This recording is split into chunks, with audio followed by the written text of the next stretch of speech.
প্রিয় নোয়াখালীবাসী এবং আমার শ্রদ্ধেয় স্যার এবং ঢাকা বিশ্ববিদ্যালয়ের ডক্টর আব্দুল জাহিদ স্যার সহ যারা এখানে উপস্থিত হয়েছেন, বিভিন্ন অঙ্গ সংগঠন এবং সামাজিক সংগঠন, মানবাধিকার সংগঠন, সাংস্কৃতিক সংগঠনের সকল নেতৃবৃন্দ এবং ঢাকাস্থ নোয়াখালী ক্লাব, নোয়াখালী সমিতি, বেগমগঞ্জ যুব কল্যাণ সমিতির সহ সকল নেতৃবৃন্দকে কৃতজ্ঞতা এবং ধন্যবাদ প্রকাশ করছি।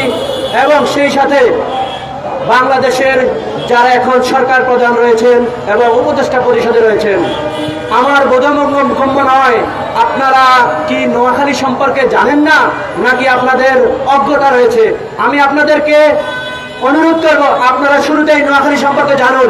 তা না হলে আপনারা কিভাবে নোয়াখালীকে বিভাগ ঘোষণা করতে আপনাদের বিলম্ব হচ্ছে।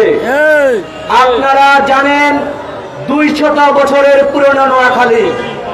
বর্তমান সরকার এবং সরকারের প্রশাসনিক যত কর্মকর্তা রয়েছে, আমি আপনাদের সকলকে নির্দেশ করে বলতে চাই, আপনারা নোয়াখালী সম্পর্কে জানেন না।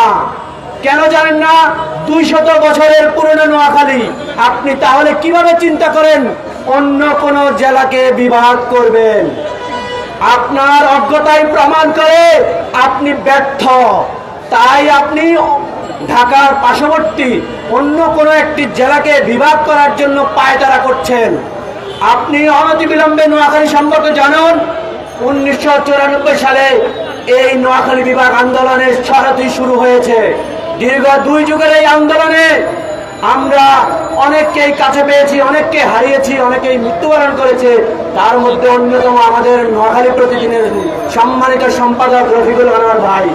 তিনি দীর্ঘদিন থেকে এই আন্দোলন চালিয়ে গিয়েছেন এবং তার সাথে অনেক সহযোদ্ধা রয়েছে যারা এখানে উপস্থিত আছে আজকে।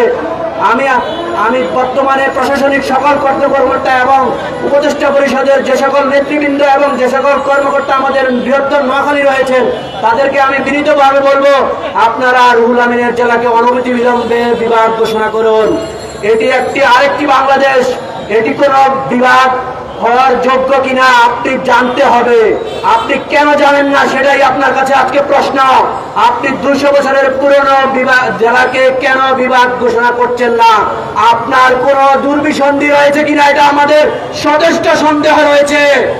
বর্তমান সরকারের সকল নেতৃবৃন্দকে আমরা জানাবো, এই মানববন্ধন থেকে দৃষ্টিগোচর করতে চাই, আপনি নোয়াখালী সম্পর্কে জানতে হবে এবং অনতিবিলম্বে বিভাগ ঘোষণা করতে হবে।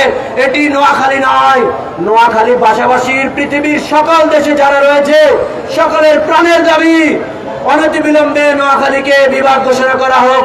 অসংখ্য ধন্যবাদ আয়োজক কমিটিকে এবং বৃহত্তর নোয়াখালীর সকল নেতৃবৃন্দকে এবং নিরাপদ নোয়াখালী চাই সংগঠনের বন্ধুপ্রিয় রাসেলকে অসংখ্য ধন্যবাদ দিয়ে আমি আমার বক্তব্য শেষ করছি। আসসালামু আলাইকুম।